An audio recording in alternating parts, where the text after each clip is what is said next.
don't put aero on your car. Celebration. I told you. Told you I was coming for it.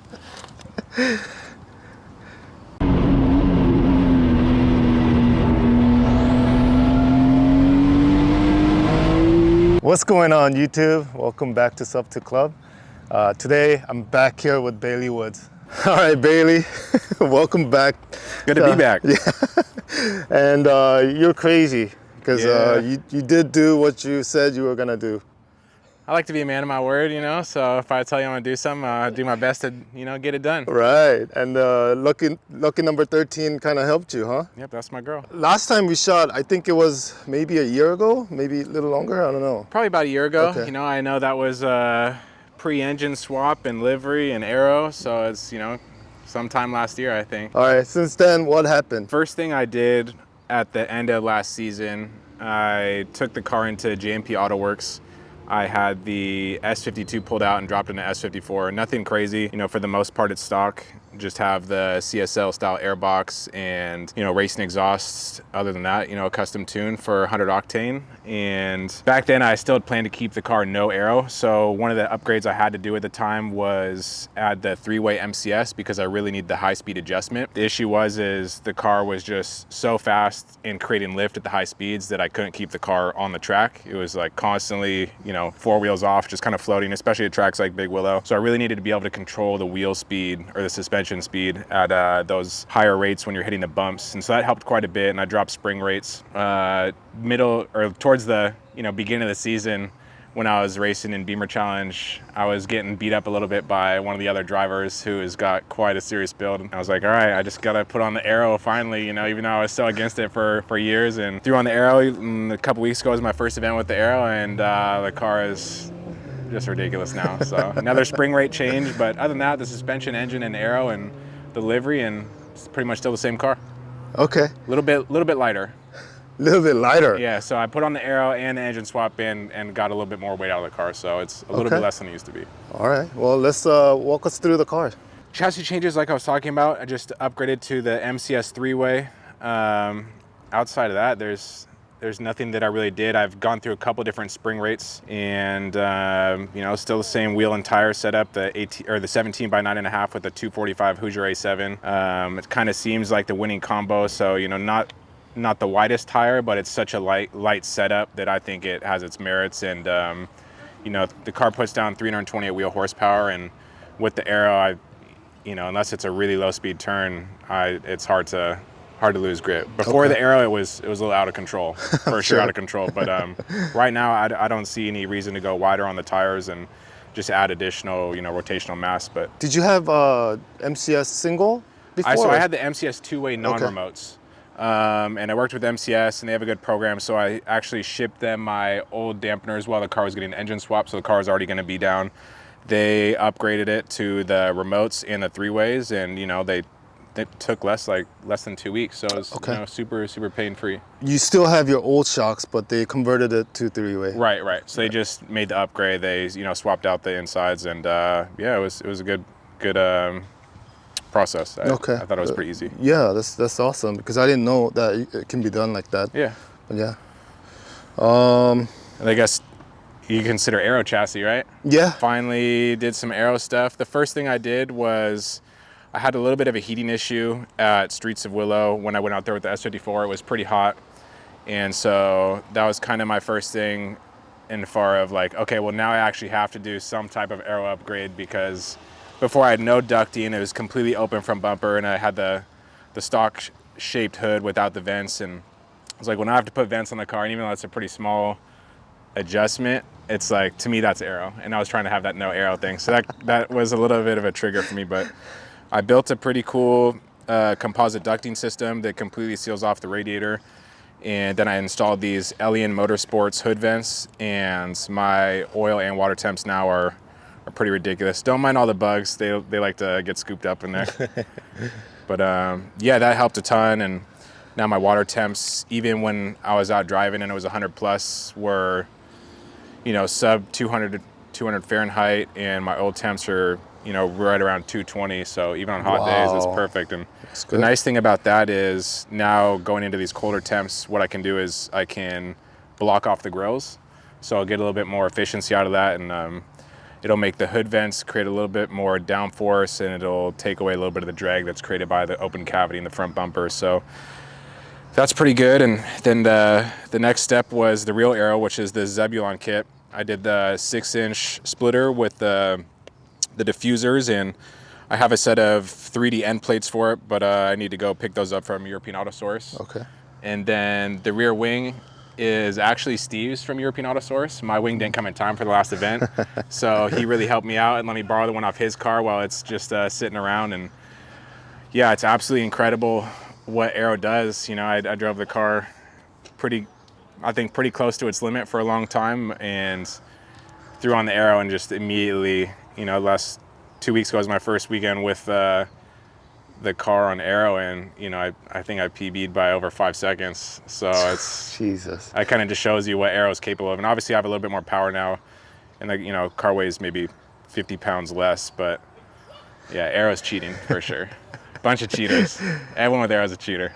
We talked about it briefly off camera, Bailey, but I really like your approach of not having any aero and then pushing it to like what it can do, and then like adding the aero at the final stage. Yeah, like what I was saying was that you know, I'm sure people could push it even further than I do, and I know there's you know some super good drivers out there, but I really feel like I was at very, very close to the limit of what the car was capable of doing without the aero. And you know, for me to go out there and put down a push lap and try and beat some of the guys that I was, you know, doing time attack against, I really had to get the car on its toes. And you know, the car's airborne everywhere, and the back end's always stepping out, and you just really have to be so vigilant that you don't crash the car when you're trying to put down a lap like that. And I think when I was able to maximize mechanical grip like that, as soon as I attached the aero, and I'd been doing that for years, and so when I put the aero on, it just gives you so much more confidence. The car is so planted,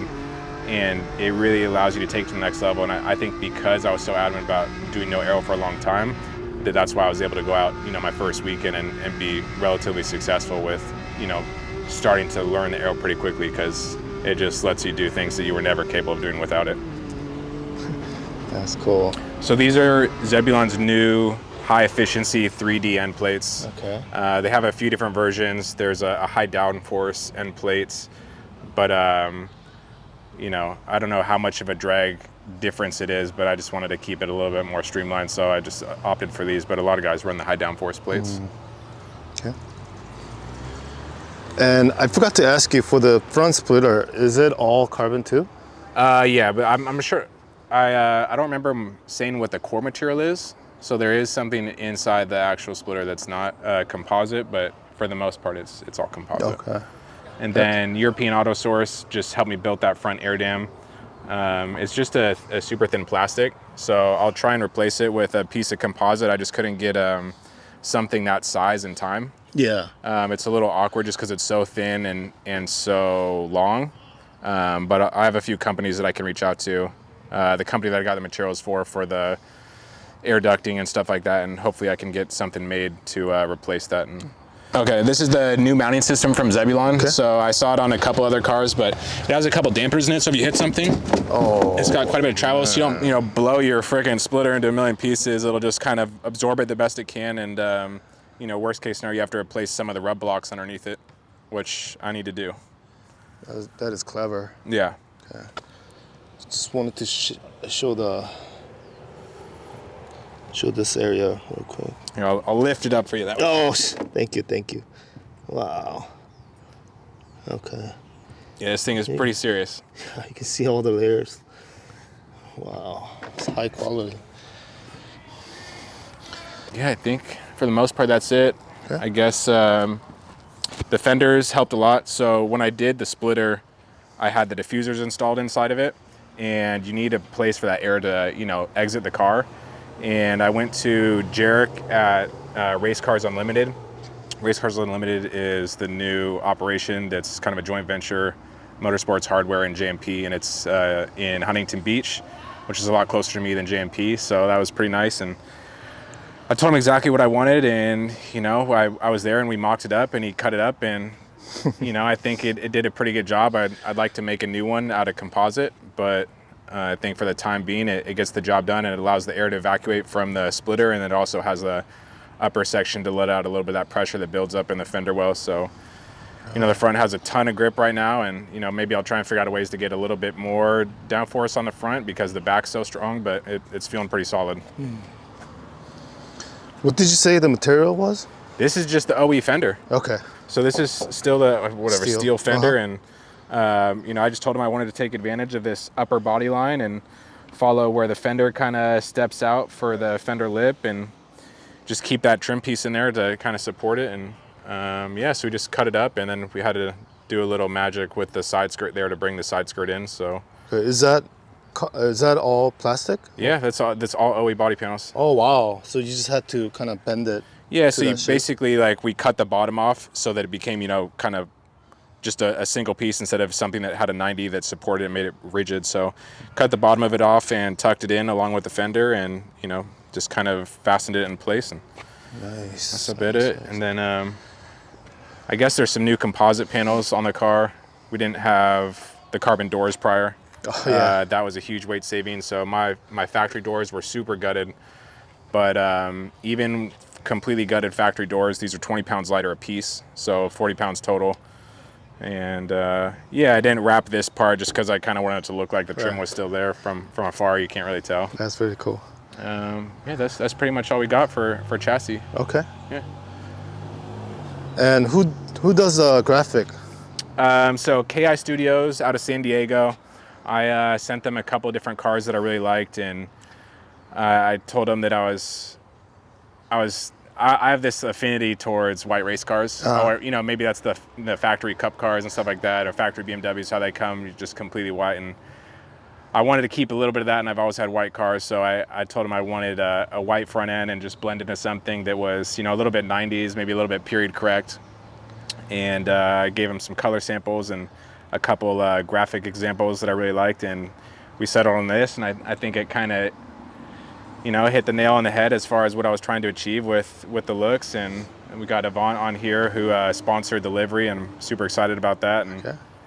And I'm stoked. It's fun for now. We'll see if I get sick of it at some point, maybe go with a different scheme, but I don't think anything's ever gonna hit like a white car with a white cage and white wheels for me. But this is fun for now, so we'll see how long it lasts. Cool. So a little bit different from the last time. Still clean. Still, I told you I gave it a quick wipe down before you came over. I didn't do the interior, but I figured the engine's kind of the new thing. So. Oh my God. Yeah. So had the S54 installed by JMP. Like I said, it's pretty much all stock. We have the CSL style airbox from Hey Miss Racing. New cooling system, the CNR radiator by Beamer World. Oil cooler by Setrab, and Peterson oil filter. Jerked to this really trick little coolant expansion tank over here and tucked it in the back of the engine bay instead of the front.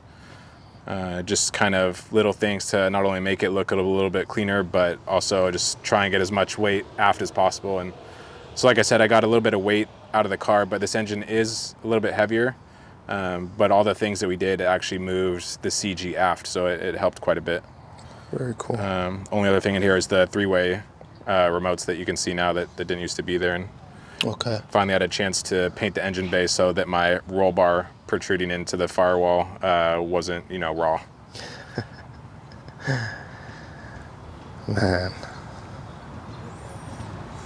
Is this fire suppression? Yeah, okay. That black line right there is the fire suppression. It's incredibly clean. One thing that I didn't mention was I also had JMP install the MK60 ABS, which is out of the E46.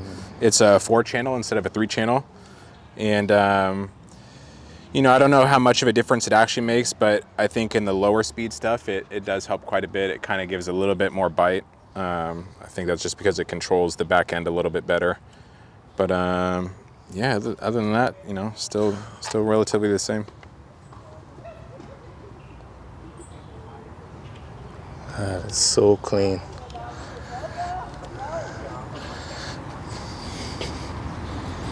I see the little ducting here. That's kind of cool. It's the whole thing's sealed off pretty well. So the only thing I need to do is fill in that tiny little top section.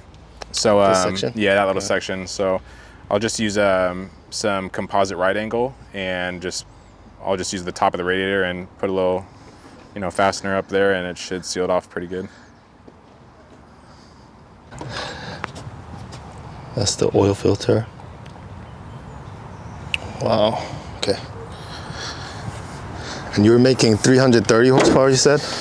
Yeah, 328 wheel, and that's SAE 5. So, yeah, it's definitely it's a little over 80 horsepower wheel horsepower jump from the prior engine, and it's quite a bit. You know, it doesn't seem like a lot, 328, but you know, for a car with me and fuel just over 2,500 pounds, it seems pretty potent.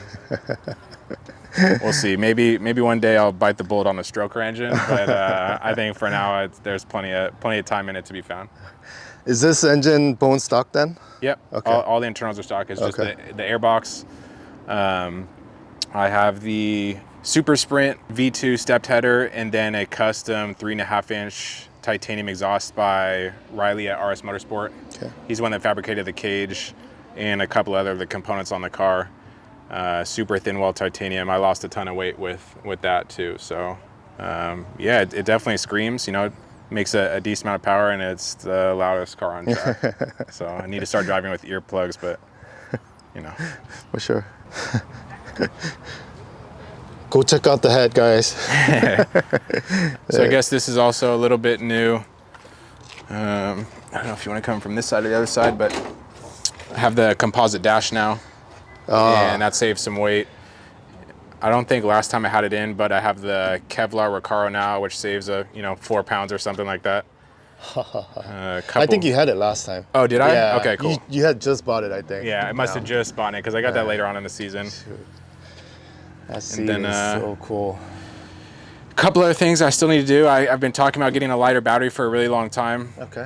So that one's still pretty light. I think it's a little over 16 pounds, but I could easily drop 10 pounds with a smaller battery. And there's a couple other components in the car that I can replace. And, you know, I think I can still get out another 15 to 20 pounds if I could get back to 2,500 flat with me and fuel for, 1 or 2 laps. That's where I want to be at. You should talk to Roast Beef Mike. Oh, you know what's funny is, so I just watched that video, and my dad called me the other day, and he's like, "Hey, I was watching that sub 2 club channel, and have you seen this guy that drilled all his holes in the car? Have you tried doing that?" You know, so my dad was. It's funny that my dad was watching that, but he's like, maybe can you drill some holes in your car? Make it a little lighter. I know you like that, so I may take a note out of his book. Is that same AIM setup? Yep. So that's still the PDM 08.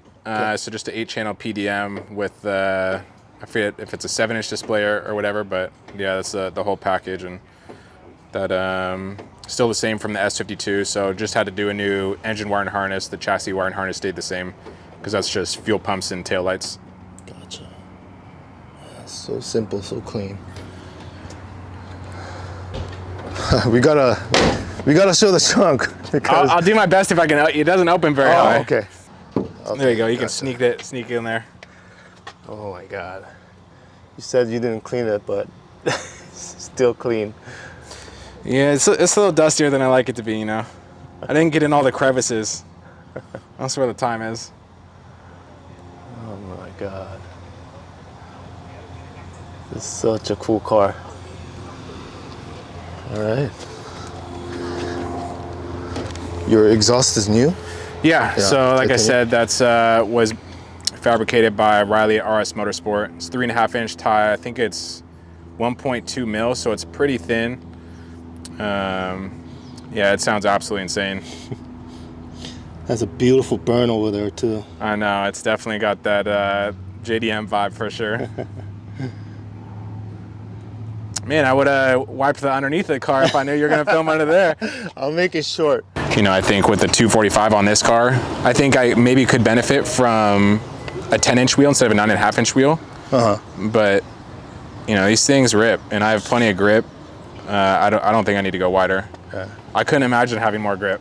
Before I had the S52, I didn't need that much tire. That I was maxing out the engine with that tire, but Basically, there's a significant increase in weight with the width of a wheel and not the height of the wheel. So, you know, there's guys that run 295s or 315s on their car, but the wheel weighs substantially more. So this wheel weighs 17 pounds and the tire weighs 21 pounds. So my wheel and tire combo is, you know, easily 5, 6, you know, potentially 10 pounds lighter than some of these other guys. And you talk about 40 pounds of rotational mass, that's pretty significant. So I think the fact that I can, you know, go flat out of Riverside with the new aero, then I don't see a reason to add that type of weight to my car. Yeah.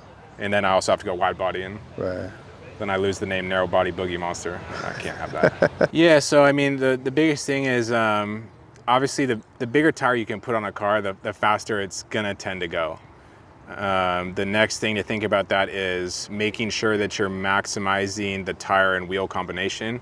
So like I was talking about, a 10-inch wheel would maybe make this tire perform better than the 9.5 that's on it. Right. So I think trying to make sure that you're at the very extreme end of the tire limitation as far as wheel width that it accepts. But yeah, you know, I'm sure if I threw 315 square on this car, it'd probably go faster.